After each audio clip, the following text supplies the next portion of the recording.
It's my privilege and honor to christen the Sea Hunter.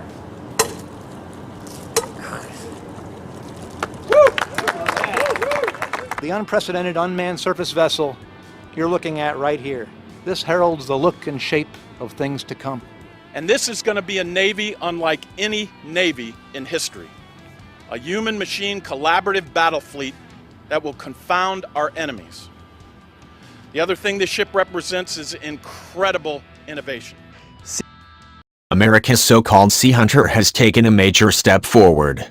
On January 30th, the U.S. Navy accepted the Anti-Submarine Warfare Continuous Trail Unmanned Vessel, ACTUV, from DARPA, the Pentagon's premier technology innovation agency.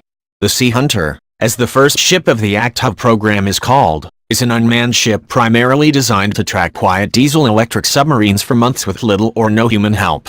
DARPA has described the objective of the program as developing an advanced unmanned maritime system autonomy to enable independently deploying systems capable of missions spanning thousands of kilometers of range and months of endurance under a sparse remote supervisory control model. Right double quotation mark.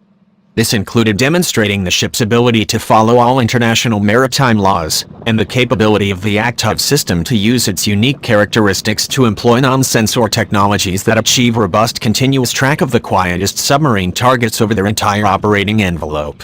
DARPA also noted that while the immediate goal was to improve anti-submarine warfare, ASW, tracking capabilities, the core platform and autonomy technologies are broadly extendable to underpin a wide range of missions and configurations for future unmanned naval vessels. Right double quotation mark. The resulting prototype is a 140-ton ship that is 132 feet long, making it the largest unmanned ship ever built.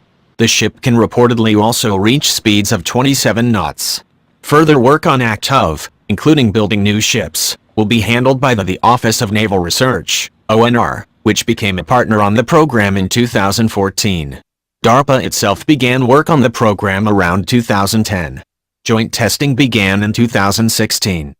ONR will continue developing the revolutionary prototype vehicle, the first of what could ultimately become an entirely new class of ocean-going vessel able to traverse thousands of kilometers over open seas for months at a time, without a single crew member aboard, as the Medium Displacement Unmanned Surface Vehicle, MDUSV, DARPA said in a statement announcing the transfer. Although, as the name suggests, the ACTUV system's main mission is expected to be ASW. DARPA and ONR also tested the ship on other missions by using different modular payloads. One particular interesting prospect is using the Sea Hunter and future ships to conduct mine-clearing missions, which wouldn't require putting sailors' lives at risk. According to DARPA, the prototype vessel completed tests using a mine countermeasures (MCM) payload in August 2017. One DARPA official who worked on the ACTUV program noted that the ship represents something of a shift in philosophy for the U.S. Navy. ACTUV represents a new vision of naval surface warfare that trades small numbers of very capable, high-value assets for large numbers of commoditized, simpler platforms that are more capable in the aggregate, Fred Kennedy, the director of DARPA's Tactical Technology Office, said. The U.S. military has talked about the strategic importance of replacing king and queen pieces on the maritime chessboard with lots of pawns, and ACTUV is a first step toward doing exactly that. Right double quotation mark. Although begun before the third offset strategy was unveiled, the ACTUV program certainly fits in with that effort. Former Deputy Secretary of Defense Robert Work, who is often credited as the architect of the third offset, repeatedly stated that exploiting advances in artificial intelligence and autonomy would be central to the strategy's success. He also stressed a potential for machine and human collaboration.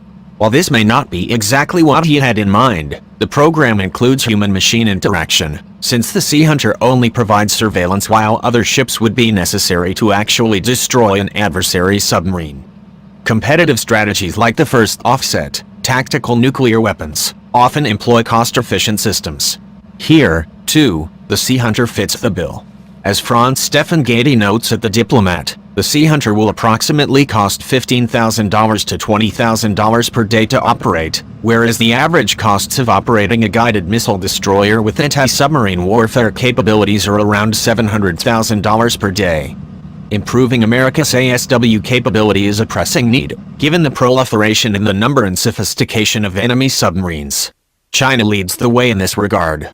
According to some estimates, Beijing's diesel-electric submarine fleet could grow from roughly 50 in 2016 to 75 in 2030. The sheer numbers don't tell the whole story because Chinese submarines will also grow more advanced and quieter as Beijing retires aging vessels in favor of the more modern ones.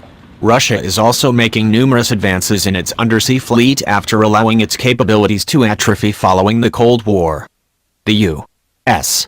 Navy could induct the first Sea Hunter into service as early as this year. In December 2017, the Navy awarded a $35.5 million contract to Leidos to begin working on the second ship, preliminary called the Sea Hunter II.